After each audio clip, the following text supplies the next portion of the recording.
We've all been there. The sugar craving hits, it's hard to resist. Whether it's the cheesecake, the chocolate, or just sugary drinks. It's easy to indulge, but deep down, we know that these processed and artificial sugars are bad for us. And by the end of this video, you're going to understand why it's actually bad for us and how we can get rid of them for good. Today, we're diving into the science behind sugar. Why is it so bad for us? And how exactly does it affect our body? Once you realize and understand how sugar works on our body, you'll be way more motivated and you'll know exactly what to do to make the change. So let's break it down. There are two main types of sugars: monosaccharides and disaccharides.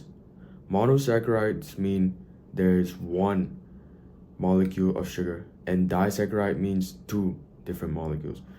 So when monosaccharides combine together, they form a disaccharide. Examples of monosaccharide will be glucose, fructose, and galactose. And examples of disaccharides would be maltose, sucrose, and lactose. Maltose is made up of 2 glucose, sucrose made up of 1 glucose and 1 fructose, and lactose is made up of 1 galactose and 1 glucose. But that's just extra info. Sugars are carbohydrates that our body breaks down into glucose to provide energy, but not all sugars are created the same. Historically, sugar was not a common thing. It was in fact a rare commodity that was mainly found in fruits and honey, and was only consumed in small amounts. So early humans would primarily consume sugars from natural sources like fruit and honey. These natural sources of sugar were tied to the season and what fruit is in what season. So it's naturally just limited. In the last few hundred years, sugar became way more common and cheap. It was no longer confined to just natural sources, so people would just use too much of it and it's doing bad for our health. Sugar production only recently increased drastically about 200 years ago, which was the reason why humans started to consume way more sugar than we were meant to. The key difference between sugar from fruit and processed sugar is that fruit comes with fiber, vitamins, minerals, and other hundreds of natural chemicals that are found in the fruit. Sugar in fruit is absorbed into the body way slower because the body will respond naturally and respond differently when there are these hundreds of compounds. Processed sugar, such as refined sugar or high fructose corn syrup, doesn't come with these beneficial chemical compounds that are found in fruits. So they are absorbed into the bloodstream very quickly and can cause spike in insulin and blood sugar levels, which can lead to insulin resistance over time. On the other hand, fructose in fruit is paired with fiber, antioxidants, and many other essential nutrients. And this slows down the absorption of fructose, so there will be less of a spike. For example, if you compare a banana and a can of soda, the blood glucose will spike way more in the when you drink the can of soda compared to when you eat the banana, because the banana has fiber, antioxidants, and all these other vitamins and minerals that help to slow down the absorption of sugar, compared to the can of soda, which has none of that. So when you drink the can of soda, there will be nothing to slow down this absorption, so your blood glucose levels are going to spike, and over time, when you have many spikes of glucose levels in your blood, it will lead to insulin resistance, which is type 2 diabetes. But the impact doesn't just stop there.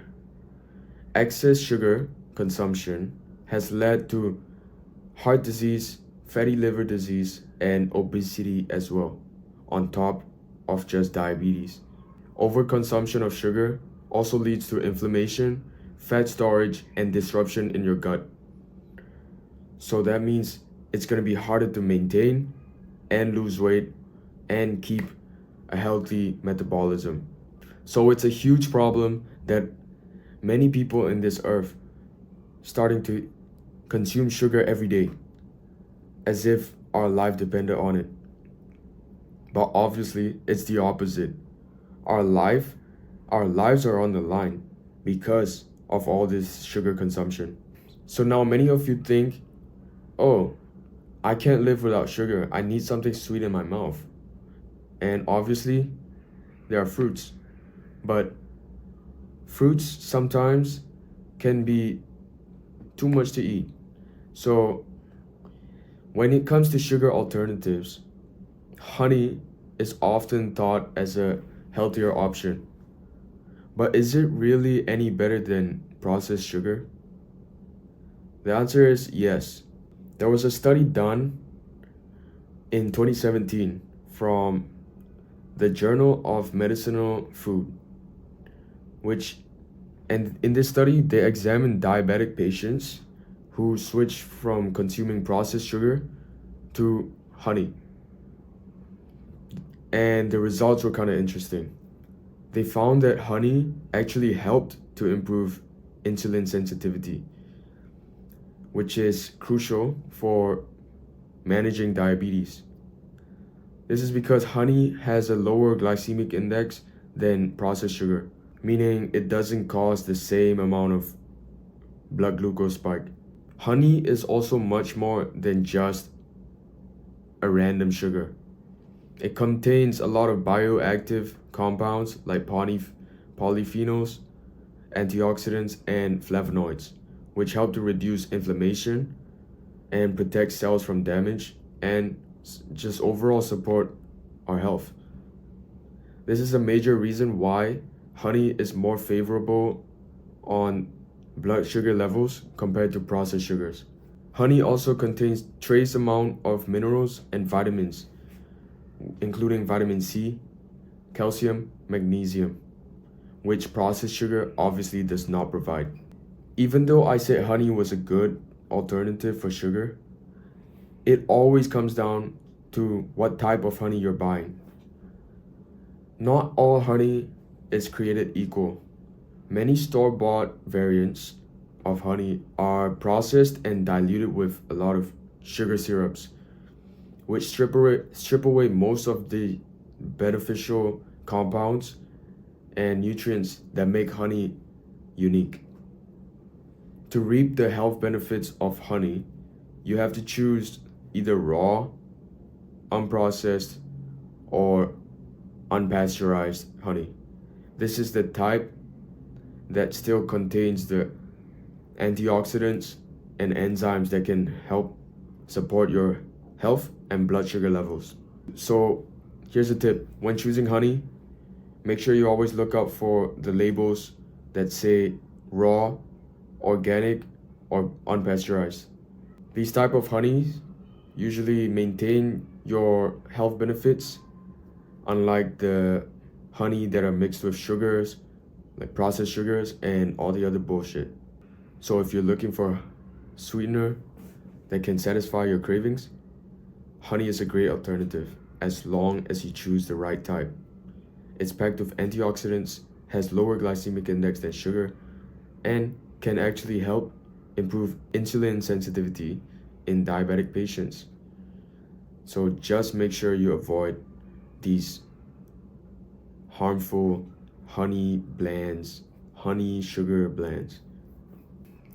So one way you can actually reduce the amount of sugar, the amount of processed sugar you're consuming, would be to replace them with natural, raw, organic, or unpasteurized honey. So How do we reduce the amount of sugars we have in our diet? The key is to reduce processed sugar slowly.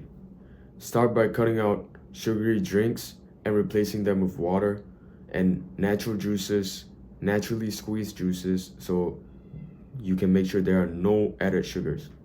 When you need a fix for your sweet tooth, you can try stuff like berries, apples, bananas, pears, any fruit that has sugar.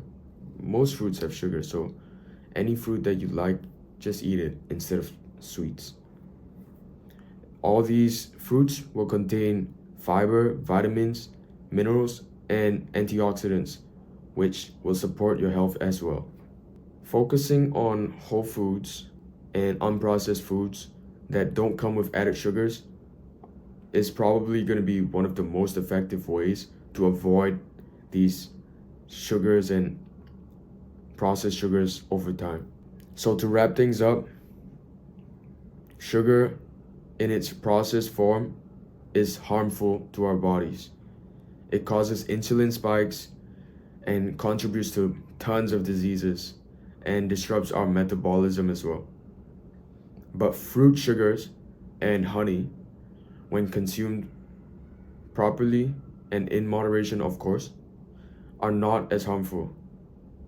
In fact, I would say it's not harmful at all due to the nutrients and fiber they come with. So I challenge you to start making healthier sugar choices today. Start by reducing processed sugars and replace them with natural alternatives like fruits and honey. Your body will thank you in the long run, and you're obviously going to see a lot of change in your body physically and how you feel mentally. If you are serious about making some change in how you look and how you feel by using the Primal Diet, make sure you check my course, link in the description.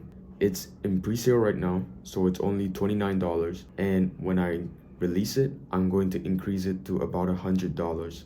I also have a coaching program, which you can also check out if you're interested. So make sure you check out the link in the description if you're serious about making some primal gains. That's it for now. See ya.